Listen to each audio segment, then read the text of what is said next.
और 90 के दशक में उत्तर प्रदेश के पूर्वांचल में दहशत का दूसरा नाम था मुख्तार अंसारी। मुख्तार अंसारी ने अपने कार्यकाल में इतना दहशत का माहौल बना के रखा था कि किसी की हिम्मत नहीं होती थी कि उनके सामने कोई निकल जाए, कोई उनके सामने इतनी आवाज भी बोल दे। पुलिस वाले, बड़े बड़े अफसर सलूट मारते थे मुख्तार अंसारी को। सरकार झुकती थी, सरकार को भी दहशत था मुख्तार अंसारी से। दोस्तों, मुख्तार अंसारी ने अपने समय में 5 बार विधायकी की सीट को अपने कब्जे में लिया। किसी की हिम्मत नहीं होती थी कि उनके खिलाफ कोई खड़ा हो जाए। जितने भी बड़े डॉन थे पूर्वांचल में, जैसे ब्रजेश, विजय मिश्रा, हरिशंकर, सब दबते थे मुख्तार अंसारी के सामने, सब झुकते थे।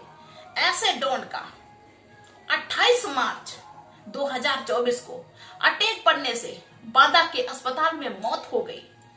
दोस्तों, जब ये सोशल मीडिया पे खबर फैलती है तो लोग सन्न रह जाते हैं, क्योंकि अस्पताल के स्टाफ ने बताया कि इनको हार्ट अटैक आया है, लेकिन परिवार वाले ये इल्जाम लगा रहे हैं कि इनको जहर दिया गया, स्लो पॉइजन दिया गया है। 40 दिन से परिवार वाले लगातार इल्जाम लगा रहे हैं। दोस्तों, इन पे 8 राज्यों पे मुकदमा चल रहे थे। इन पे 65 केस दर्ज थे, जिसमें 8 में सजा और 2 केस तो ऐसे थे जिसमें इनको उम्र कैद की सजा मिली हुई थी। दोस्तों, इनको उम्र कैद की सजा हुई थी और ये 19 साल से जेल में हैं। अलग अलग जेलों को चेंज कर दिया जाता था, लेकिन वर्तमान में जहां पे इनकी मृत्यु हुई है, जहां पे ये थे, तो वो बांदा जिले में थे। दोस्तों, ये एक बहुत अच्छे परिवार से थे, इनका बैकग्राउंड बहुत अच्छा था। कोई इनके परिवार में डॉन, माफिया, गैंगस्टर नहीं था।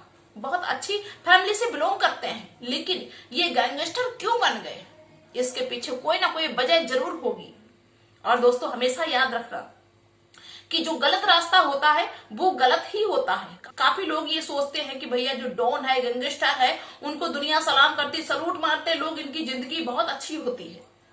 लेकिन अगर देखा जाए तो उनकी जिंदगी खोखली होती है, कुछ नहीं होता है, डर, दहशत होता है। उनको यही नहीं पता होता कि मेरी जिंदगी कितनी है। और आप सभी लोगों ने देखा होगा कि जितने गैंगस्टर हैं, डॉन हैं, किसी की जिंदगी पूरी नहीं हुई है, कोई ना कोई कहीं ना कहीं मार ही दिया जाता है। तो ऐसी जिंदगी क्यों जीना। और जब तक जिंदगी रहती भी है वो भी डर डर में निकल जाती है। कभी खुल के ना खड़े हो पाते, ना खुल के खा पाते, ना बैठ पाते, कुछ भी नहीं कर पाते। इस गैंगस्टर डॉन की शुरुआत कैसे हुई? जब एक अच्छी फैमिली से बिलोंग करते थे मुख्तार अंसारी, फिर ये गैंगस्टर क्यों बन गए, क्यों बन गए डॉन, क्यों ये गलत रास्ते पे निकल पड़े? इसके पीछे की हम आपको पूरी कहानी सुनाते हैं। आइए मेरे साथ में बने रहिए। और दोस्तों, जो लोग मुझे पहली बार देख रहे हैं वो मेरे चैनल को सब्सक्राइब जरूर कर ले, ताकि जब भी हम नया वीडियो अपलोड करें तो वो सबसे पहले आप तक जरूर पहुंचे। तो आइए दोस्तों, स्वागत है सभी का मेरे YouTube चैनल में एक और सच्ची घटना में। दोस्तों, जो मुख्तार अंसारी थे, ये बहुत ही अच्छी फैमिली से थे, बहुत अच्छी फैमिली में इन्होंने जन्म लिया था। इनका जन्म 30 जून 1965 को हुआ था। दोस्तों, इनके जो बाबा थे उन्होंने महात्मा गांधी के साथ में आजादी की लड़ाई लड़ी। और इनके जो पिताजी थे सुभान अल्लाह अंसारी, ये कम्युनिस्ट पोस्ट के अध्यक्ष थे। और जो इनके नाना थे वो एक सेना में अधिकारी थे, ब्रिगेडियर थे, और उनको महावीर चक्र से नवाजा गया था। और इनके जो चाचा थे हामिद अंसारी, आप सभी लोगों ने नाम सुना होगा, जो कि भारत के उपराष्ट्रपति हैं। मतलब इनका बैकग्राउंड बहुत अच्छा था। डॉन माफियाओं से इनका दूर दूर तक कोई रिश्ता नहीं था। दोस्तों, ये 3 भाई हैं। इनके सबसे बड़े वाले भाई का नाम है सिबगतुल्ला और दूसरे वाले भाई का नाम है अब्ताल अंसारी, और ये सबसे छोटे थे मुख्तार अंसारी। सबका लालन पालन बहुत अच्छे से हुआ, सब कुछ बढ़िया चल रहा था। दोस्तों, इन्होंने यूसुफपुर गवर्नमेंट इंटर कॉलेज से इंटर किया। इसके बाद आगे की पढ़ाई करने के लिए ये गाजीपुर पहुंच जाते हैं।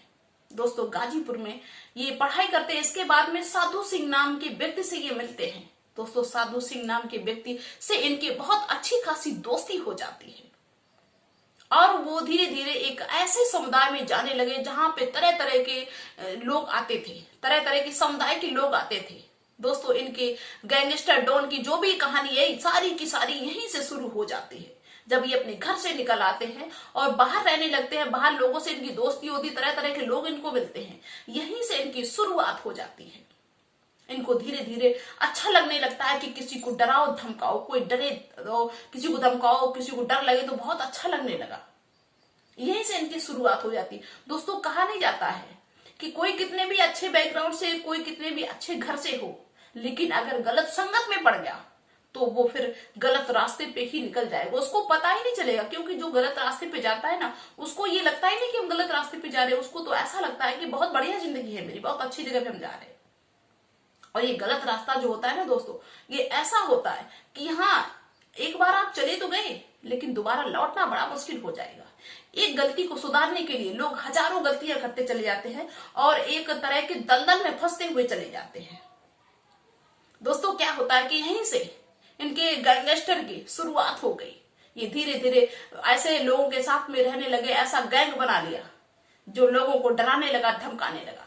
धीरे धीरे 80 और 90 के दशक में जो सरकार थी वो कई तरह के योजनाएं निकालने लगी, जैसे रेलवे में ठेकेदारी का काम, इसके बाद में जो खनन की ठेकेदारी, उसमें कई तरीके की काम निकालने लगे।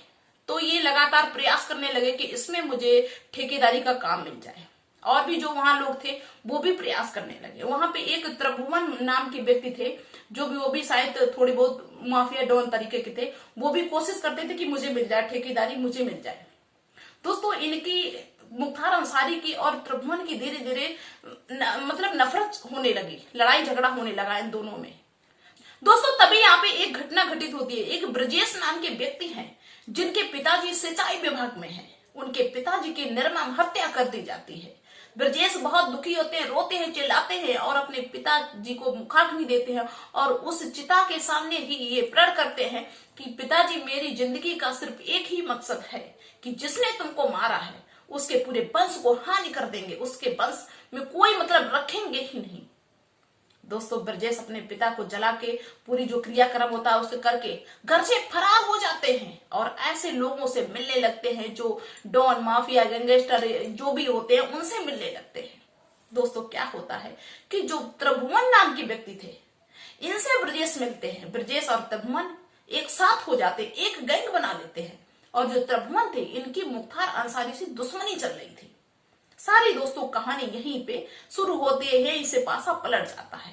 मुख्तार अंसारी ठेके के लिए प्रयास करते हैं और त्रिभुवन भी ठेके के लिए प्रयास करते हैं। जब किसी एक को ठेका मिल जाता है, किसी एक को नहीं मिलता है, वहीं से इनकी दुश्मनी शुरू हो जाती है। दोस्तों क्या होता है कि जब ब्रजेश और त्रिभुवन एक हो जाते हैं तो त्रिभुवन और ब्रजेश दोनों से दुश्मनी हो जाती है मुख्तार अंसारी की। एक दिन की बात है कि मुख्तार अंसारी का काफिला जा रहा था दोस्तों, और उस काफिले की खबर ब्रजेश के गैंग को लग जाती है। ब्रजेश के गैंग ने मुख्तार अंसारी के काफिले पे हमला कर दिया, गोलियां बरसाना शुरू कर दिया। जिसपे मुख्तार अंसारी बैठे हुए थे उस पे गोली नहीं लगी। ब्रजेश के जो गैंग के लोग थे उनको पता था कि इस गाड़ी पे बैठे, लेकिन वो उस गाड़ी पे मुख्तार अंसारी नहीं थे। मुख्तार अंसारी बीच की किसी गाड़ी पे थे। मुख्तार अंसारी धीरे से निकल जाते हैं और आगे बढ़ जाते हैं जिससे वो बच जाते हैं। लेकिन मुख्तार अंसारी की तरफ से 3 लोगों की मौत हो जाती है वहां पे जब हमला हुआ। और इसके बाद में जो मुख्तार अंसारी के गैंग के लोग थे उन्होंने भी इन पे गोलियां बरसाई, जिसपे ब्रजेश की हत्या हो जाती है और ब्रजेश के साथ में और दो चार लोगों की हत्या हो जाती है। दोस्तों मार काट का सिस्टम, मतलब बदले की भावना दोस्तों ऐसी होती है कि ये मतलब पता ही नहीं चलता कहाँ पे समाप्त होगी। जब तक इंसान का अंत नहीं हो जाता है तब तक ये बदले की जो आग होती है शांत होती नहीं। और अक्सर माफिया, डॉन, गैंगस्टर जो भी जितने भी लोग बने हैं, जितने भी मेरे हिसाब से चोर डाकू बने हैं, वो इस बदले की भावना में ही बन गए कि उसने उसके परिवार को मारा तो वो सोचता है अब इसके परिवार में एक नहीं रखेंगे। मतलब इस बदले की आग ने पता नहीं क्या से क्या कर डाला। ज्यादातर जो है सबकी कहानी आप उठा के देखना, किसी ना किसी वजह से ही वो डॉन बने होंगे। दोस्तों अब तो ये दुश्मनी का माहौल बढ़ गया, अब दुश्मनी चारों तरफ फैल गई। अब दोस्तों क्या होता है, नहीं कहते कि जब एक को सुलझाने जाओ तो दूसरी समस्या खड़ी हो जाती है। दुश्मनी के चक्कर में कोई इसको मरवाता है, कोई उसको मरवाता है। अब दोस्तों क्या होता है कि सन 1985 से बराबर इनके परिवार में विधायकी की सीट आती रही मोहम्मदाबाद विधानसभा से। लेकिन 2002 में बीजेपी से कृष्ण नंदन को टिकट मिल जाती है और इनके भाई को भी मिलती है। इनके भाई अवतार हार जाते हैं और कृष्ण नंदन उसी सीट से जीत जाते हैं। बराबर इतने साल राज करने के बाद में जब इनके भाई हार जाते हैं तो लोग तरह तरह की बातें करते हैं कि अरे देखो उसने हरा दिया, ये हार गए, इनका काम अच्छा नहीं, मतलब तरह तरह की लोग बातें करने लगे। अब तो इनके अंदर और भी ज्यादा गुस्सा पड़ने लगा कि मेरा भाई हार गया, कृष्णनंदन से दुश्मनी हो गई। कि 3 साल बाद ये जो कृष्णनंदन थे, इनको, ये विधायक थे ना, इनको एक स्टेडियम में बुलाया गया था टूर्नामेंट का उद्घाटन करने के लिए। दोस्तों ये कृष्णनंदन उद्घाटन करने के लिए पहुंचते हैं और जब वहां पहुंचे तो वहां बहुत कम लोग थे। तो ये कृष्णनंदन जी गुस्सा होते हैं और कहते हैं कि जब लोग थे ही नहीं तो आपने मुझे क्यों बुलाया।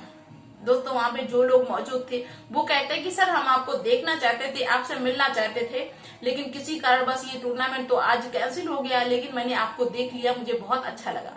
इनको नाश्ता पानी करवाते हैं, मिलते हैं, लोग बैठते हैं, सब कुछ चलो ठीक हो जाता है।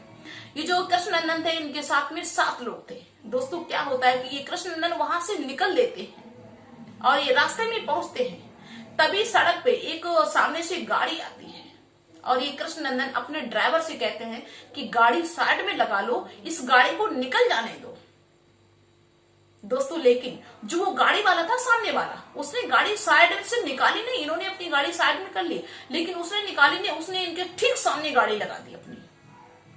फिर क्या होता है कि उधर से उस गाड़ी से 2-4 गुंडे उतरे और कृष्णनंदन की गाड़ी के ऊपर हमला कर दिया, गोलियां बरसाना शुरू कर दी। वहां के आसपास के लोग इकट्ठे हो गए, किसी को समझ में नहीं आ रहा था कि यहाँ पे क्या हो रहा है। फिर दोस्तों क्या होता है कि गोलियां जब बरसाना शुरू कर दी उधर दूसरी गाड़ी वाले लोगों ने, तो इनके जो 7 कृष्णनंदन के साथ में जो 7 लोग थे, जो भी संग साथी थे, सबकी मृत्यु हो जाती है, कृष्णनंदन की भी मृत्यु हो जाती है। और दोस्तों जब इन गुंडों के बारे में पता किया जाता है कि आखिर में ये है कौन, क्यों इन्होंने गोली चलाई, तो पता चलता है कि एक मुन्ना बजरंगी नाम का गुंडा होता है उसमें, जिसका कनेक्शन मुख्तार अंसारी से था। लोग कहते हैं कि ये मुख्तार अंसारी के लिए काम करता है। अब सीधा साधा सा उत्तर हो गया कि मुख्तार अंसारी ने ही कृष्णनंदन को मरवाया है, क्योंकि इसके भाई उस सीट से हार गए थे, मोहम्मदाबाद सीट से हार गए थे, इसलिए इसने मरवाया होगा। वहीं से केस चलना शुरू हो गया। जब मुख्तार अंसारी को जेल पहुंचा दिया गया तो वो जेल से भी कई बार चुनाव जीते। इसके बाद में जेल में बैठे बैठे उन्होंने अपना काम करना शुरू कर दिया, जिससे कई इनको मुकदमे लगे। इनको लगभग 65 केस लगे, जिसमें 8 में इनको सजा और 2 केस तो ऐसे जिसमें उम्र कैद की सजा हुई। दोस्तों ये 19 साल से जेल में बंद है। दोस्तों 40 दिन से। दोस्तों क्या होता है कि जो मुख्तार अंसारी जेल से ही ये अपील कर रहा है कोर्ट से, एक चिट्ठी लिखी, एक लेटर लिखा कि यहाँ जो हम जेल में हैं, जिस बांदा जेल में, यहाँ पे मुझे खतरा है, मुझे खाने में स्लो पॉइजन दिया जा रहा है, जिससे मेरी तबीयत खराब हो जा रही है, लेकिन इस पे ध्यान नहीं दिया गया। इनके परिवार वाले इल्जाम लगाते हैं। दोस्तों मुख्तार अंसारी की 26 मार्च 2024 को तबीयत खराब हुई थी। इसके बाद इनको बांदा के ही हॉस्पिटल में ले जाया गया था और तबीयत जब ठीक हो गई तो इनको वापस ले आया गया।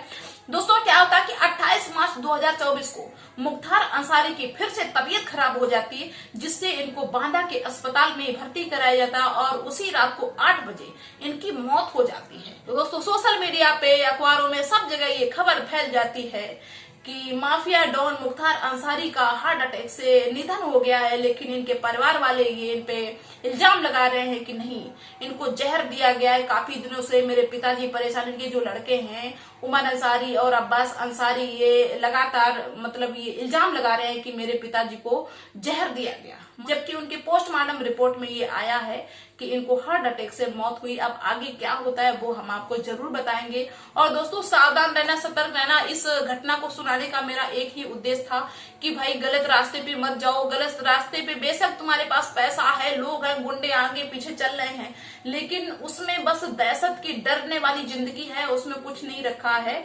उससे अच्छी जिंदगी जियो। बेशक तुम्हारे पास कम पैसा हो, लेकिन अच्छी जिंदगी जियो, ताकि खुल के किसी से बात कर पाओ, किसी के सामने खड़े हो पाओ। गलत रास्ते पे मत जाओ। गलत रास्ते पे एक बार चले गए तो दोबारा फिर वहां से वापस होना बड़ा मुश्किल हो जाता है। तो चलिए दोस्तों, और जो लोग मुझे पहली बार देख रहे हैं, मुझे भाई सब्सक्राइब जरूर कर देना, ताकि जब भी हम कोई वीडियो अपलोड करें तो आप तक जरूर पहुंचे। तो थैंक यू, मिलते हैं फिर नेक्स्ट वीडियो में नेक्स्ट डे। तब तक के लिए बाय दोस्तों।